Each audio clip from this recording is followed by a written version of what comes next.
Cette journée, elle vient le lendemain d'une négociation qui a été, on va dire, sereine mais tendue, comme je dis hier, au terme de plusieurs mois d'échanges avec notre direction nationale, basée sur les dossiers économiques qu'on leur avait fournis au fil des mois, donc chaque dossier économique ayant un sujet précis. Ce schéma fret a pour conséquence de fermer 8 triages sur 11 restants sur notre territoire, dont celui de Miramas, abandonnant ainsi au niveau national plus d'1 million de wagons isolés, soit l'équivalent de 3 millions de camions supplémentaires sur nos routes, avec des impacts environnementaux énormes, des impacts en termes d'aménagement du territoire, des impacts en termes de sécurité sur les marchandises transportées. Notre syndicat, conscient que les orientations de ce nouveau schéma fret impacteraient durablement notre pays, a élargi le débat et a sorti cette problématique en dehors de notre entreprise. La CGT Cheminots de Miramas a donc contacté les autres organisations syndicales afin d'établir un plan d'action commun pour sauver le triage. Nous sommes allés à la rencontre des élus de la ville, mais aussi des localités environnantes, des élus de Ouest-Provence, du Conseil régional, du Conseil général. Nous avons également contacté des responsables politiques nationaux, des associations d'usagers, des associations environnementales. Nous avons élaboré un triptyque portant sur 3 thèmes: économique, écologie et développement durable, sécurité des marchandises transportées. Le but étant de sortir le débat de l'entreprise.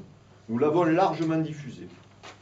Nous avons donc envoyé ce document pour la défense du fret ferroviaire SNCF, accompagné d'un courrier à nos 577 députés, aux 343 sénateurs, à tous les ministres et même au président Sarkozy.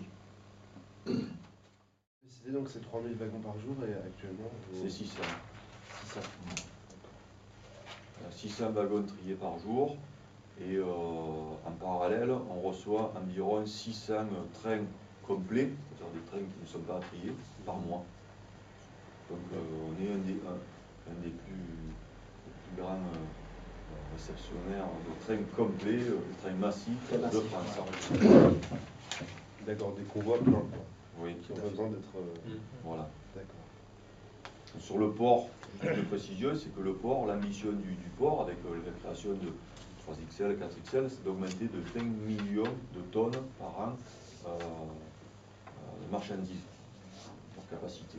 Donc, techniquement, nous, les chargeurs, nous disent que tout ne pourra pas se faire par la route, techniquement. L'excédent économique. À partir de 2003, il y a eu un changement radical.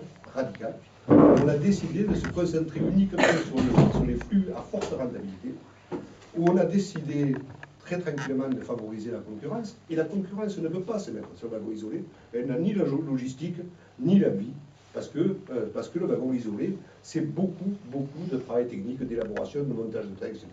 Et la concurrence, elle veut des transports faciles, du bout à bout, train complet, rame unique, etc. Voilà. Ce qui signifie qu'on a délibérément abandonné toute cette part de trafic qui représente quand même 80% du trafic de marchandises de wagon isolé. Qu'on met délibérément sur les routes, et puis après, on tente de se dire les choses.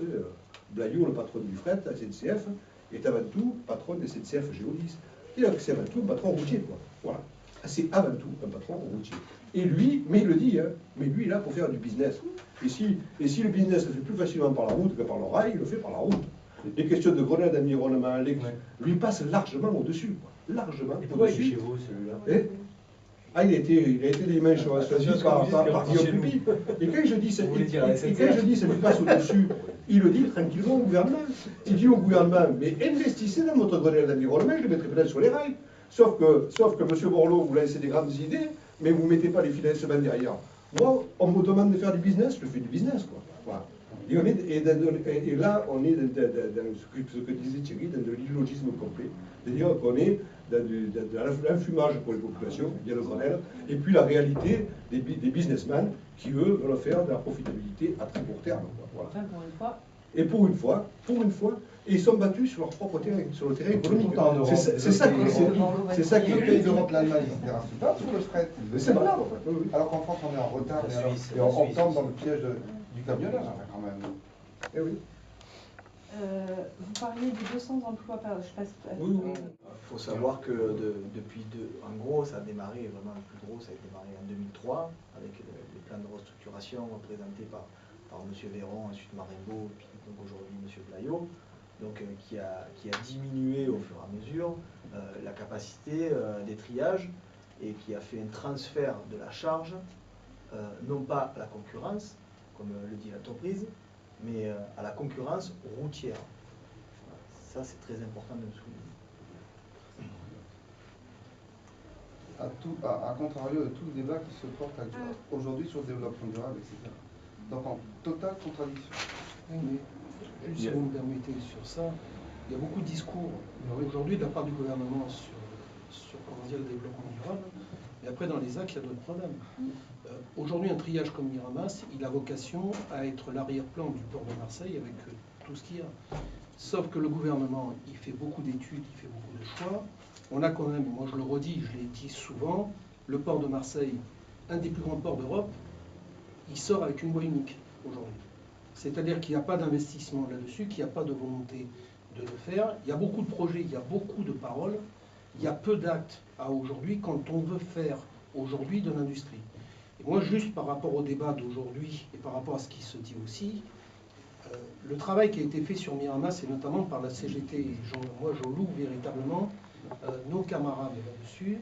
Aujourd'hui, on montre bien avec ce projet le travail économique, parce que c'est économiquement qu'ils ont gagné le dossier. La CGT montre que l'économie, elle s'en sert, elle en fait, et elle est crédible dans ce qu'elle dit. Contrairement à beaucoup de discours qu'on a entendus dans la dernière période. Et notamment, il y a eu un lien entre la CGT du port, notamment quand on est intervenu au Conseil de développement, pour essayer d'avoir et de finaliser aujourd'hui ce projet. Donc je crois qu'aujourd'hui, ce qui ressort de ça, l'économie et la CGT, ça se marie bien.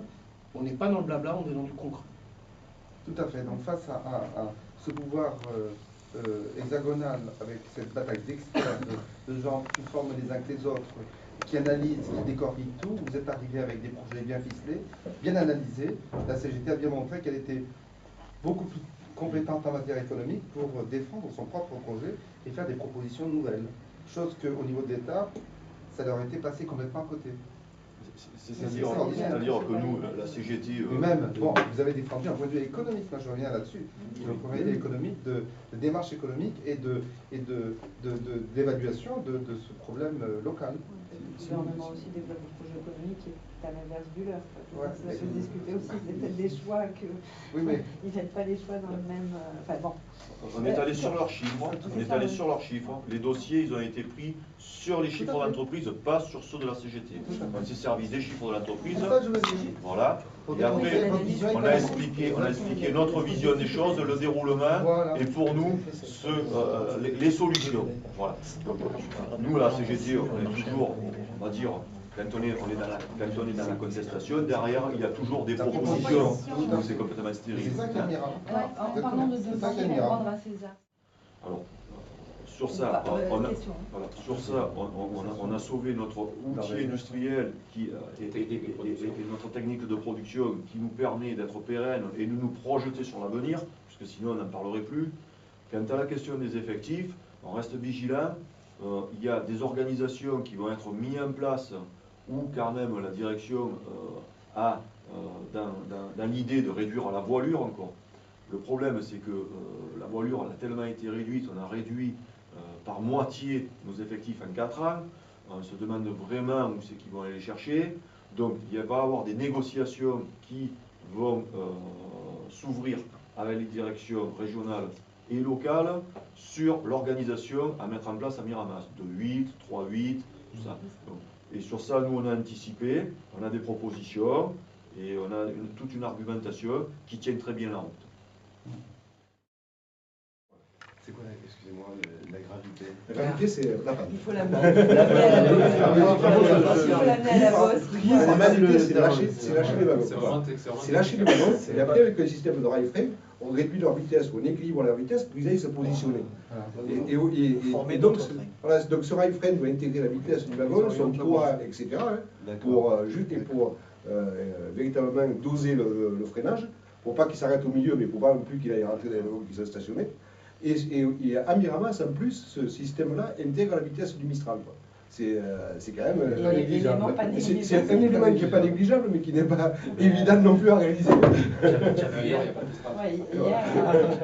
Parce que l'objectif est quand même aujourd'hui, si on a gagné le maintien du tri à la gravité, c'est de développer le fret. Et donc pour le développer, eh bien oui, il nous faudra des moyens aussi pour le développer. Et non pas nous en priver pour justement avoir une mauvaise qualité de service. Et ce n'est pas aujourd'hui la démarche industrielle encore qui est prise, et c'est dommageable. Si ces éléments concourent là-dessus, demain, on va avoir un tri à Miramas qui ne peut que progresser et qui ne peut que se développer. La fermeture de ce tri à gravité aurait condamné tout le développement économique, je dirais, de la région, mais peut-être même en allant plus loin. Je pense qu'il y a certains n'ont pas mesuré, je dirais, sur les conséquences et sur les études qui ont été faites pour arriver à cette situation. C'est quand même assez affligeant d'en arriver à cette situation-là. Je trouve que ça n'a pas été mené, et heureusement, je pense qu'il y a eu la mobilisation, une mobilisation qui a aujourd'hui, même si elle ne garantit pas de l'avenir, elle permet aujourd'hui d'envisager l'avenir dans ce développement. Alors reste que les batailles ne sont pas menées, parce que la question des effectifs aujourd'hui, ce n'est pas une question majeure. Aujourd'hui, on supprime des trafics parce qu'on n'arrive pas à les traiter, parce qu'on n'a pas le personnel. Alors c'est vrai sur le tri, c'est vrai sur l'entretien des voies, c'est vrai partout, parce qu'on est quand même dans une entreprise publique, je rappelle, on est toujours public, même s'il y en a qui l'oublient un peu trop, donc plus haut niveau de l'entreprise, qui supprime aujourd'hui le plus d'emplois, je dirais, comment dire, dans l'entreprise, mais qui a des conséquences totales. Alors on l'a vu sur le tri Miramas, on l'a vu sur la région avec une qualité de service qui est dramatique. Il faut mettre un plan de redressement pour arriver à le faire. Et heureusement aussi, là encore, que la CGT y a mis son grain de sel pour essayer de faire des propositions. C'est quand même dramatique dans cette entreprise que s'il y a des gens, en termes de gestion, qui ont des problèmes, qui prennent des décisions avec les conséquences que ça a, ils devraient quand même réfléchir sur leurs actes. Parce que les conséquences aujourd'hui de la gestion de l'entreprise SNCF, ça a des conséquences sur la gestion quotidienne de l'ensemble des usagers qui arrivent en retard au travail, qui n'arrivent pas à faire, les entreprises qui ne peuvent plus se développer parce qu'il n'y a pas la réponse, je dirais, de la SNCF. Alors il y a un rapport du Sénat, notamment sur le fret. C'est quand même assez aberrant. C'est bien que dedans on y retrouve par exemple, peut-être que la SNCF, elle a un rôle d'aménagement du territoire, elle a un rôle là-dessus, c'est ce que prend la CGT depuis des années. Alors peut-être, il y a peut-être un raccourci à prendre, qu'ils auditionnent la CGT, et peut-être qu'on pourra développer peut-être l'industrie dans ce pays.